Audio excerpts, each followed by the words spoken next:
Right. Bakit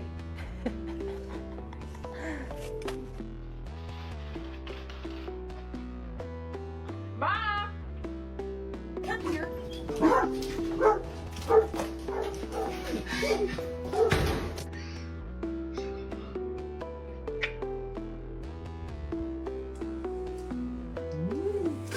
Adding some color on him, I'm adding this blue to his tail, ear, and toes. After I applied the dye on the tail, I wrap it in tinfoil so then if he sits, it won't get on his butt. Dyeing the little feet tends to be the hardest part because dogs like to move around and they're typically a little sensitive around their feet. I think I like this little life. I think I like this little life.